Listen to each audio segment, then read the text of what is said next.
Vietnam War was the formative experience for a generation of CIA and military intelligence personnel involved in the Phoenix program. They viewed the military defeat in Vietnam as a betrayal on the home front, a loss of will by domestic political enemies, not a military failure against a nationalistic revolution fought as a guerrilla war. The Phoenix program, assassinating suspected VC sympathizers in a systematic manner, worked well and is the blueprint for the current black operation targeting thousands of loyal Americans using state-of-the-art microwave and radio frequency radiation weapons. The motivation to suppress domestic dissidents and to assassinate loyal American opposition stems from the perception of dissent against the war as treason. This philosophy is stated very clearly in the Mind War paper written by Michael Aquino. The Department of Defense has a huge stake in futuristic technology that kills by ionizing and non-ionizing radiation, leaving little or no trace. The indiscriminate killing of the Phoenix program continues on American soil. The terms soft kill, slow kill, and silent kill refer to the new way of killing the enemy in conflicts short of war and the small wars of the future. The counterinsurgency doctrine has now been applied to the home front so that the perceived betrayal of the military in Vietnam will not be repeated. The generation of CIA and military intelligence led by Shackley, Helms, Casey, Singlab, Secord, John B. Alexander, Michael Aquino, Paul Vallely, and others have built the perfect beast using selective assassination that leaves no trace.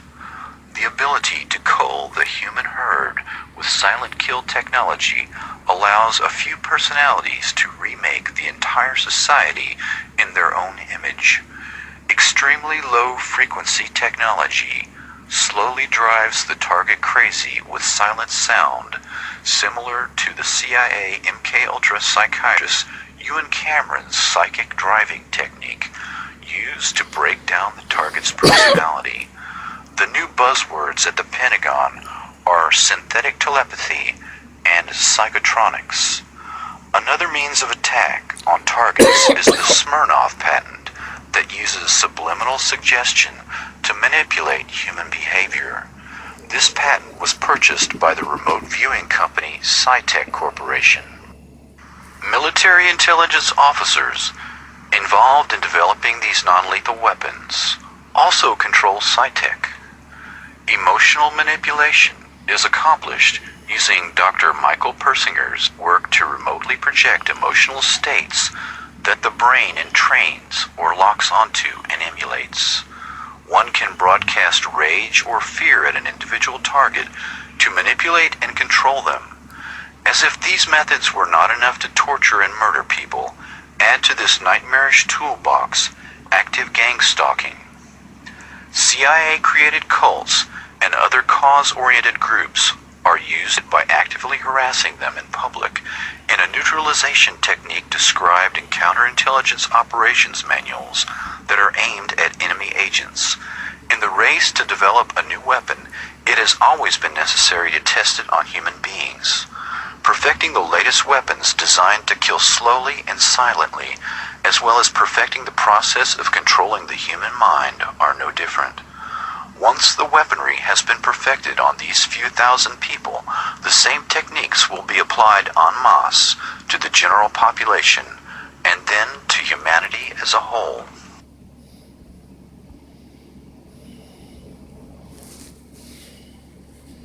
MKUltra was the secret CIA crash program to develop techniques to control the human mind. By the end of the Korean War, 70% of the 7,000 U.S. prisoners of war had signed confessions, 15% cooperated fully, and only 5% steadfastly refused confession or indoctrination. Professors Wolf and Hinkle submitted a secret report to Director of Central Intelligence Alan Dulles about communist methods of brainwashing that was the definitive work on the subject in 1953. It It stated that no drugs or machines were used. Intense psychological pressure and human weakness were the key, beginning with solitary confinement. Guards constantly reminded the prisoner that he was totally cut off from outside support, ordered him to stand for long periods, dictated the positions allowed for sleep, waking him if he moved while sleeping, banned all outside stimuli such as books, conversation, or news of the outside world. After 4 to 6 weeks, the prisoner would break down. Quote, "He weeps, he mutters, and prays aloud in his cell." At this stage, the interrogation began in a special room. The guard told him that he knew his own crimes all too well. The prisoner is in the position of trying to prove his innocence to he knew not what. The interrogator and the prisoner bond in their shared ransacking of the captive's soul. As the interrogation proceeded, the prisoner realized that he could only end his ordeal with a full confession.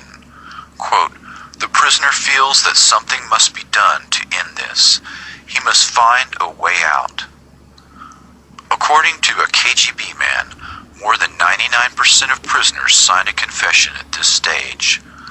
Then the subject was either shot or sent to a labor camp after sentencing. Chinese techniques would move on to re-education of prisoners by moving them into a group cell for political indoctrination, incessant study of Marx and Mao. Lectures and self-criticism led to political conversion by group pressure. Prisoners demonstrated their commitment by ferociously attacking any deviations. Constant intimacy with prisoners who reviled him for his resistance. So now we can see why the CIA and all these fools follow behind doing all this evil to people and try to get a TI so much problem about trying to destroy them. But they forgot about God. And also what the Lord said, whatever you sow, you shall reap. So you're going to get this back. They're going to do all this evil and not get it back. It's going to overtake you. God give you mercy. You better repent, or he may take your butt alive to hell. Shalom.